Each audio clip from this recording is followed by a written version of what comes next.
भक्तजनों, आपका हमारे चैनल दैविक मंत्र पर हार्दिक स्वागत है। भक्तजनों, महावीर हनुमान जी महाराज को महादेव भोलेनाथ का रुद्रावतार माना जाता है। महावीर हनुमान जी महाराज प्रभु श्री रामचंद्र के सबसे परम भक्त और समर्पण का प्रतीक है। इसीलिए भक्तजनों, हनुमान जी महाराज का पूरा जीवन प्रभु श्री राम की सेवा में ही समर्पित रहा है। भक्तजनों, महावीर हनुमान जी को भक्ति, शक्ति, वीरता, सिद्धि व बुद्धि और साहस का प्रतीक माना जाता है और अपनी साहस और बुद्धि से अष्ट सिद्धि नव निधियों की शक्तियों को भी प्राप्त किया हुआ है। भक्तजनों, ऐसी मान्यता है कि जो व्यक्ति पूरे नियम व सच्ची भक्ति के साथ महावीर हनुमान जी की पूजा पाठ करता है व इनके मंत्रों का श्रवण करता है तो वह जीवन में आ रहे सभी संकटों से मुक्त हो जाता है। इसीलिए भक्तजनों, आज हम आपके लिए हनुमान जी महाराज का एक बहुत ही शक्तिशाली मंत्र लेकर आए हैं, जिसके नियमित जाप या श्रवण से आपकी सभी समस्याओं का निवारण होगा। भक्तजनों, पौराणिक शास्त्रों के अनुसार महावीर हनुमान जी के मंत्र जाप व श्रवण से ही लोगों की परेशानियां दूर हो जाती थी। इसीलिए महावीर हनुमान जी को प्रसन्न करने के लिए आज हम आपके लिए एक विशेष मंत्र का जाप करने वाले हैं, जिसका आपको नियमित जाप या श्रवण करना होगा। तो आप देखेंगे कि इस मंत्र के जाप से घर परिवार में धन व सुख समृद्धि का वास बढ़ जाएगा और सभी संकट दूर होते जाएंगे। तो आइए भक्तजनों, जीवन में खुशहाली व सुख समृद्धि प्राप्त करने के लिए इस हनुमान मंत्र का 108 बार उच्चारण कर लेते हैं। भक्तजनों, मंत्र को पूरा सुनना है, बीच में बंद नहीं करना है। इस हनुमान मंत्र का पूर्ण श्रवण या जाप आपकी जिंदगी को खुशहाली से भरपूर बना देगा, जीवन से संकटों को दूर कर देगा। परंतु उससे पहले अगर आपने हमारे चैनल दैविक मंत्र को सब्सक्राइब नहीं किया है तो सब्सक्राइब जरूर कर ले। साथ ही बेल आइकन को ऑल पर जरूर क्लिक कर लीजिएगा और कमेंट्स बॉक्स में जय श्री राम, जय हनुमान अवश्य लिख दीजिएगा। भक्तजनों, मंत्र इस प्रकार है।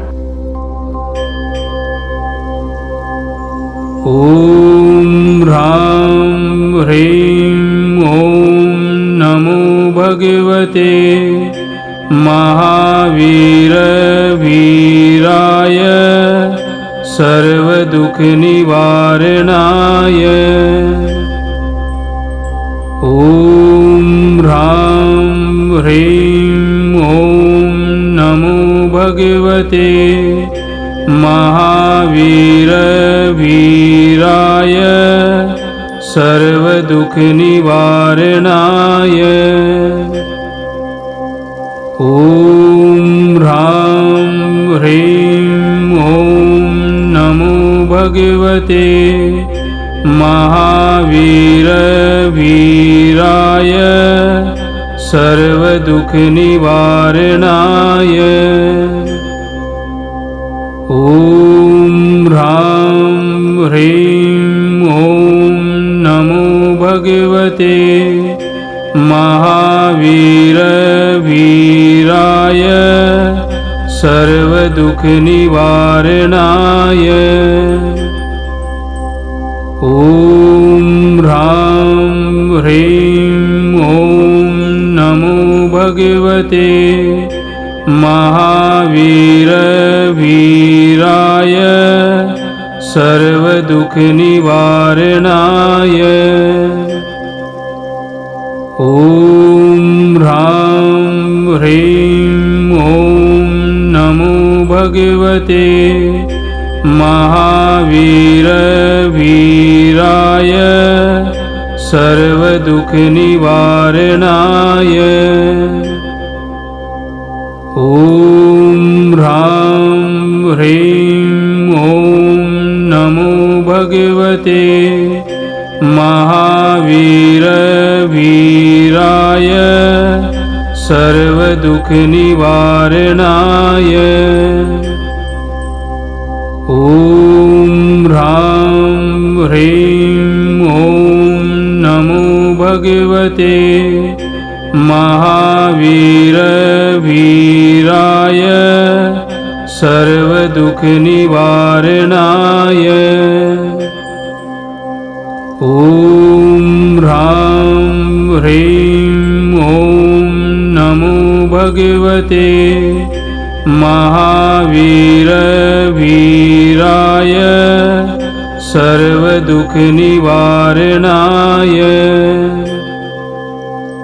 ॐ ह्रां ह्रीं ॐ नमो भगवते महावीरवीराय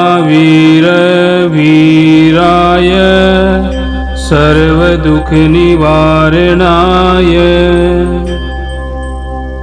ॐ ह्रां ह्रीं ॐ नमो भगवते महावीरवीराय सर्वदुःखनिवारणाय।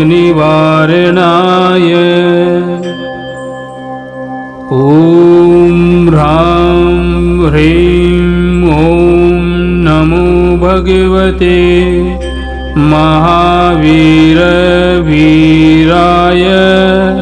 सर्वदुःखनिवारणाय।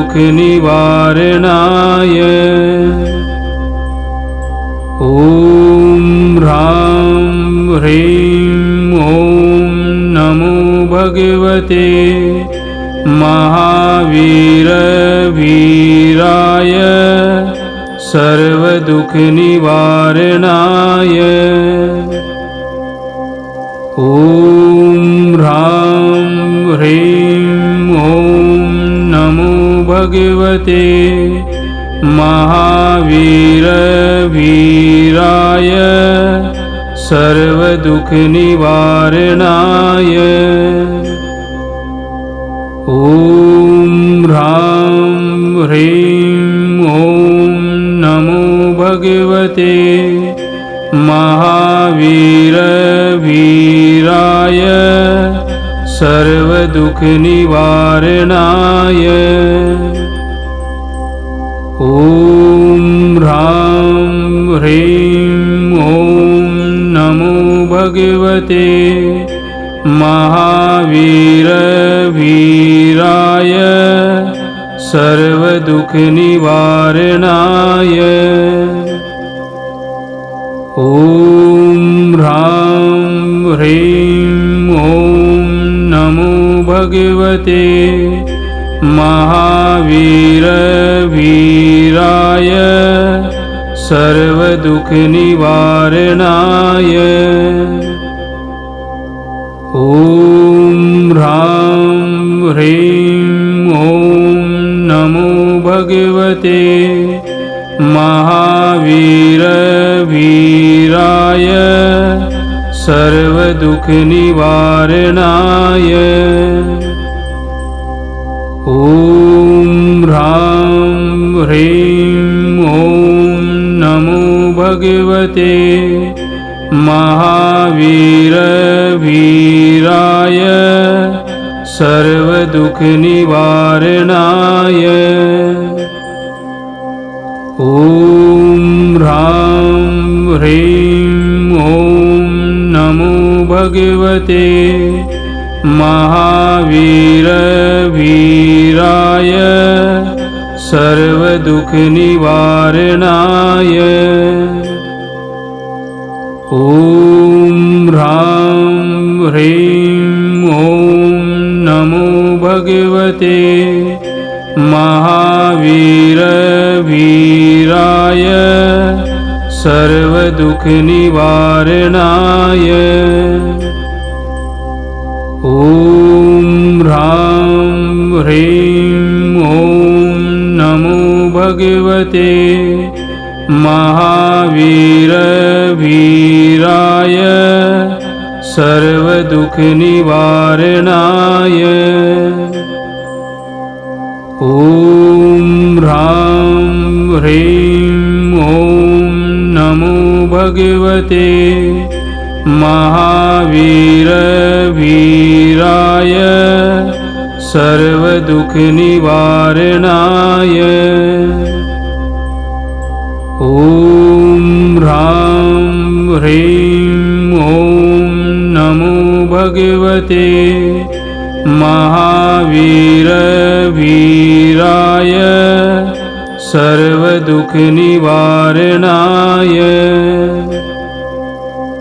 ॐ ह्रां ह्रीं ॐ नमो भगवते महावीरवीराय सर्वदुःखनिवारणाय।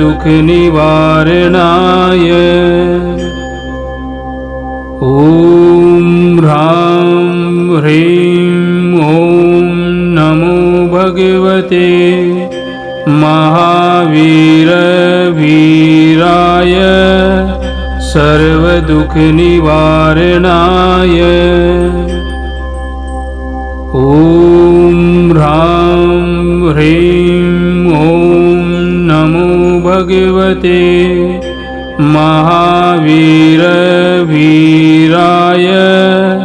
सर्वदुःखनिवारणाय।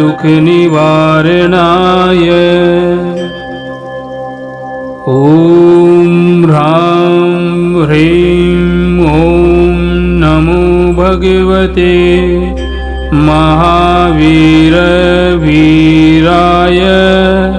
सर्वदुःखनिवारणाय। ॐ ह्रां ह्रीं ॐ नमो भगवते महावीरवीराय सर्वदुःखनिवारणाय।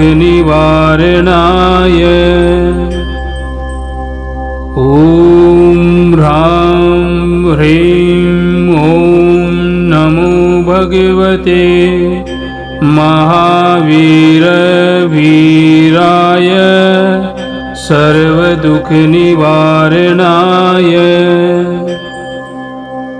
ॐ ह्रां ह्रीं ॐ नमो भगवते महावीरवीराय सर्वदुःखनिवारणाय।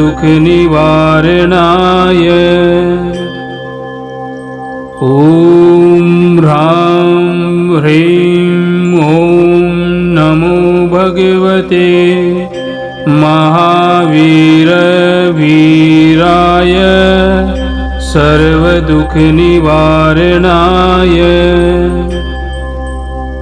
ॐ ह्रां ह्रीं ॐ नमो भगवते महावीरवीराय सर्वदुःखनिवारणाय। ॐ ह्रां ह्रीं ॐ नमो भगवते महावीरवीराय सर्वदुःखनिवारणाय। ॐ ह्रां ह्रीं ॐ नमो भगवते महावीरवीराय सर्वदुःखनिवारणाय। ॐ ह्रां ह्रीं ॐ नमो भगवते महावीरवीराय सर्वदुःखनिवारणाय। ॐ ह्रां ह्रीं ॐ नमो भगवते महावीरवीराय सर्वदुःखनिवारणाय। ॐ ह्रां ह्रीं ॐ नमो भगवते महावीरवीराय सर्वदुःखनिवारणाय। ॐ ह्रां ह्रीं ॐ नमो भगवते महावीरवीराय सर्वदुःखनिवारणाय।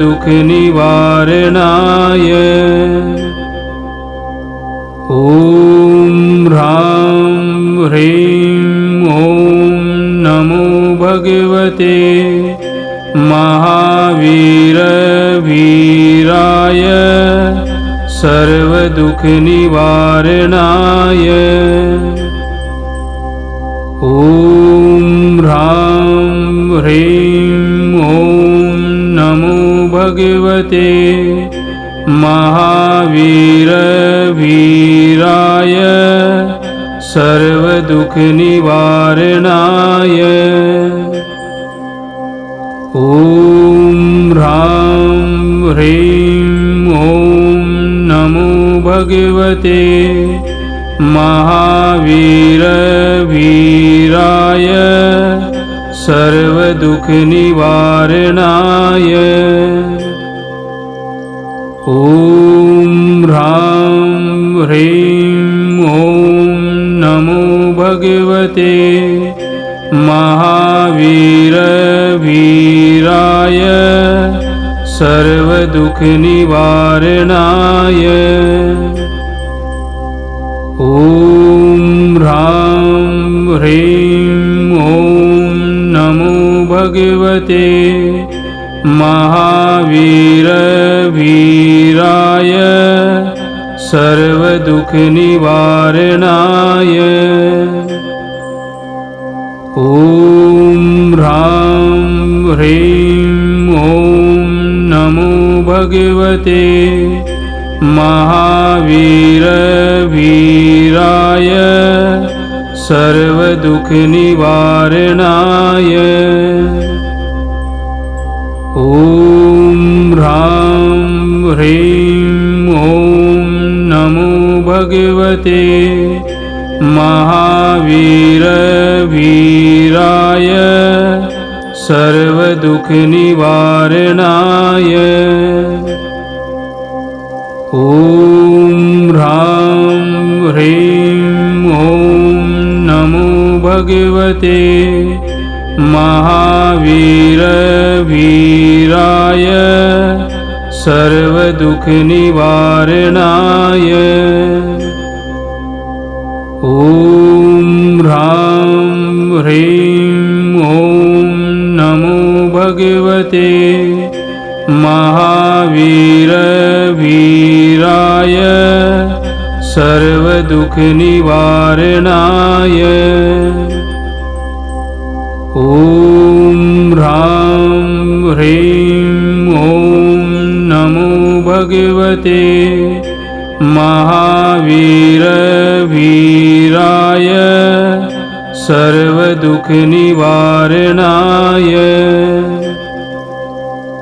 ॐ ह्रां ह्रीं ॐ नमो भगवते महावीरवीराय सर्वदुःखनिवारणाय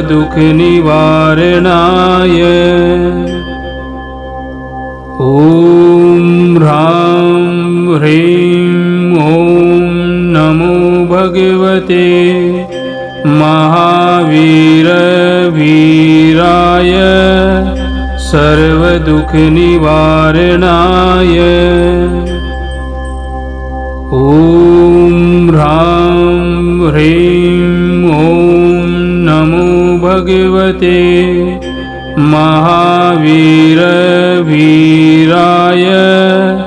सर्वदुःखनिवारणाय ॐ ह्रां ह्रीं ॐ नमो भगवते महावीरवीराय सर्वदुःखनिवारणाय ॐ ह्रां ह्रीं ॐ नमो भगवते महावीरवीराय सर्वदुःखनिवारणाय ॐ ह्रां ह्रीं ॐ नमो भगवते महावीरवीराय सर्वदुःखनिवारणाय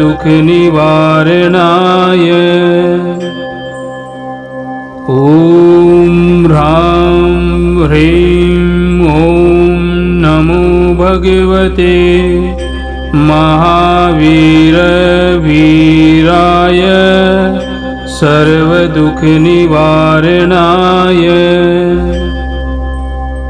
ॐ ह्रां ह्रीं ॐ नमो भगवते महावीरवीराय सर्वदुःखनिवारणाय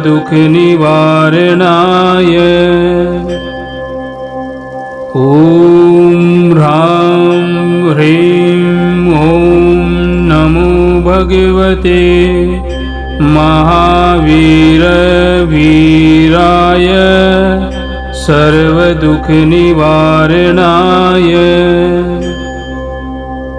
ॐ ह्रां ह्रीं ॐ नमो भगवते महावीरवीराय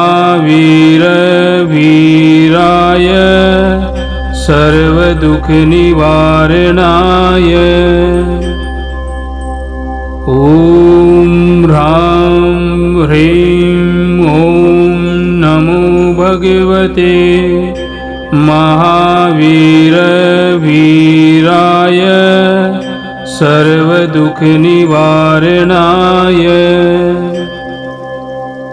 ॐ ह्रां ह्रीं ॐ नमो भगवते महावीरवीराय सर्वदुःखनिवारणाय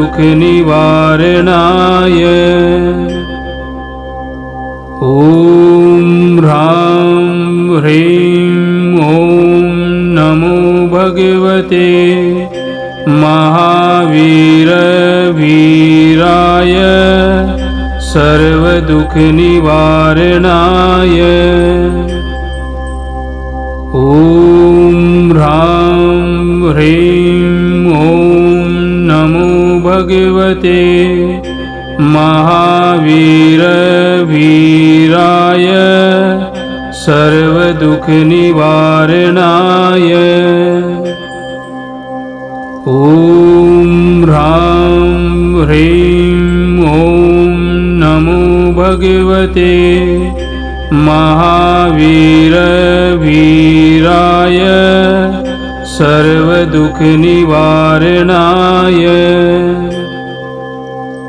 ॐ ह्रां ह्रीं ॐ नमो भगवते महावीरवीराय सर्वदुःखनिवारणाय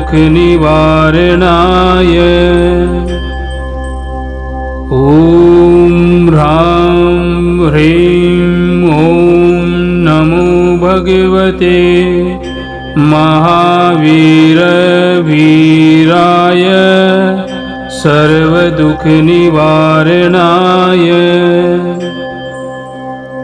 ॐ ह्रां ह्रीं ॐ नमो भगवते महावीरवीराय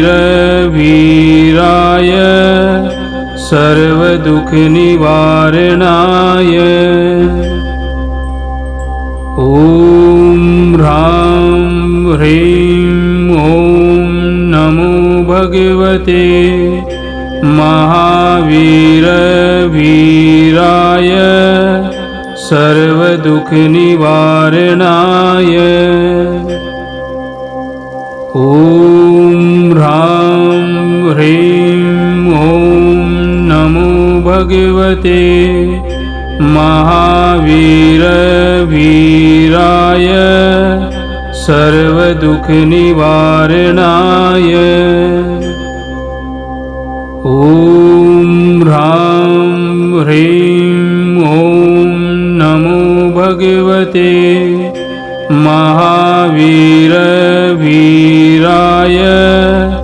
सर्वदुःखनिवारणाय ॐ ह्रां ह्रीं ॐ नमो भगवते महावीरवीराय सर्वदुःखनिवारणाय ॐ ह्रां ह्रीं ॐ भगवते महावीरवीराय सर्वदुःखनिवारणाय।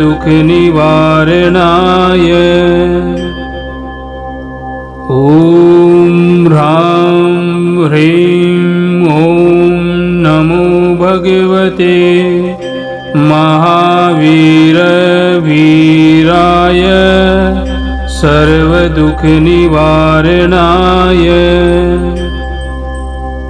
ॐ ह्रां ह्रीं ॐ नमो भगवते महावीरवीराय सर्वदुःखनिवारणाय। ॐ ह्रां ह्रीं ॐ नमो भगवते महावीरवीराय सर्वदुःखनिवारणाय। ॐ ह्रां ह्रीं ॐ नमो भगवते महावीरवीराय सर्वदुःखनिवारणाय। ॐ ह्रां ह्रीं ॐ नमो भगवते महावीरवीराय सर्वदुःखनिवारणाय। ॐ ह्रां ह्रीं ॐ नमो भगवते महावीरवीराय सर्वदुःखनिवारणाय। ॐ ह्रां ह्रीं ॐ नमो भगवते महावीरवीराय सर्वदुःखनिवारणाय। ॐ ह्रां ह्रीं ॐ नमो भगवते महावीरवीराय सर्वदुःखनिवारणाय। ॐ ह्रां ह्रीं ॐ नमो भगवते महावीरवीराय सर्वदुःखनिवारणाय।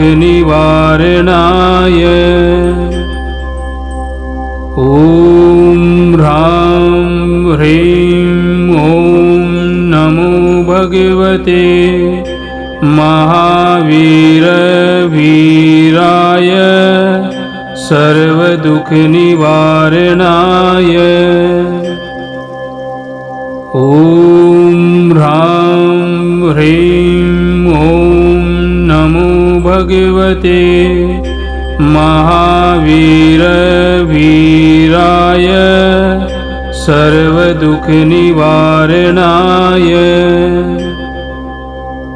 ॐ ह्रां ह्रीं ॐ नमो भगवते महावीरवीराय सर्वदुःखनिवारणाय। ॐ ह्रां ह्रीं ॐ नमो भगवते महावीरवीराय सर्वदुःखनिवारणाय।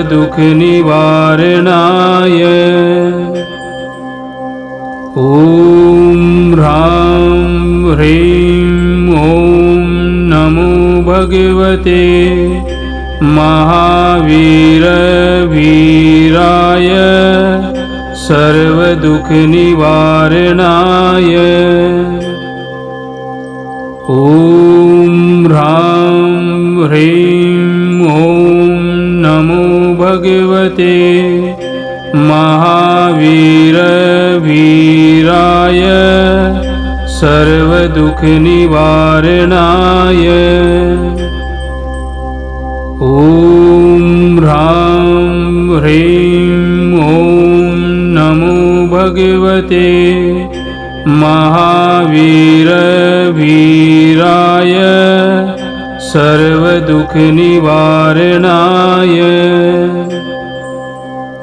ॐ ह्रां ह्रीं ॐ नमो भगवते महावीरवीराय सर्वदुःखनिवारणाय। ॐ ह्रां ह्रीं ॐ नमो भगवते महावीरवीराय सर्वदुःखनिवारणाय। ॐ ह्रां ह्रीं ॐ नमो भगवते महावीरवीराय सर्वदुःखनिवारणाय। ॐ ह्रां ह्रीं ॐ नमो भगवते महावीरवीराय सर्वदुःखनिवारणाय। ॐ ह्रां ह्रीं ॐ नमो भगवते महावीरवीराय सर्वदुःखनिवारणाय। ॐ ह्रां ह्रीं ॐ नमो भगवते महावीरवीराय सर्वदुःखनिवारणाय। ॐ ह्रां ह्रीं ॐ नमो भगवते महावीरवीराय सर्वदुःखनिवारणाय। ॐ ह्रां ह्रीं ॐ नमो भगवते महावीरवीराय सर्वदुःखनिवारणाय। ॐ ह्रां ह्रीं ॐ नमो भगवते महावीरवीराय सर्वदुःखनिवारणाय। ॐ ह्रां ह्रीं ॐ नमो भगवते महावीरवीराय सर्वदुःखनिवारणाय। ॐ ह्रां ह्रीं ॐ नमो भगवते महावीरवीराय सर्वदुःखनिवारणाय। ॐ ह्रां ह्रीं ॐ नमो भगवते महावीरवीराय सर्वदुःखनिवारणाय। ॐ ह्रां ह्रीं ॐ नमो भगवते महावीरवीराय सर्वदुःखनिवारणाय।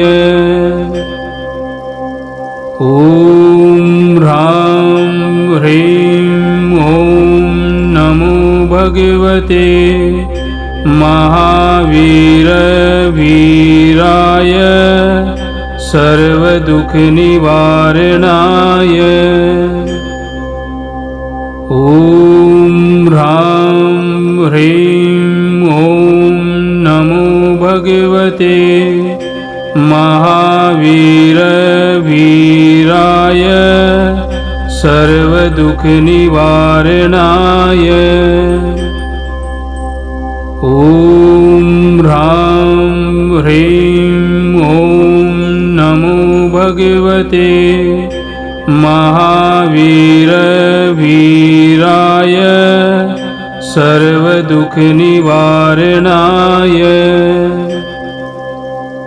ॐ ह्रां ह्रीं ॐ नमो भगवते महावीरवीराय सर्वदुःखनिवारणाय।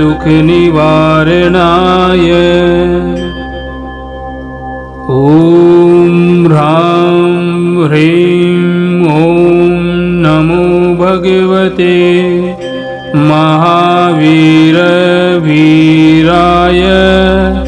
सर्वदुःखनिवारणाय।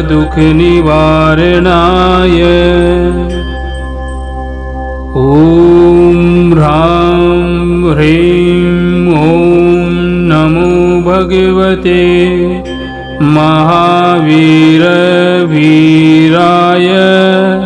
सर्वदुःखनिवारणाय।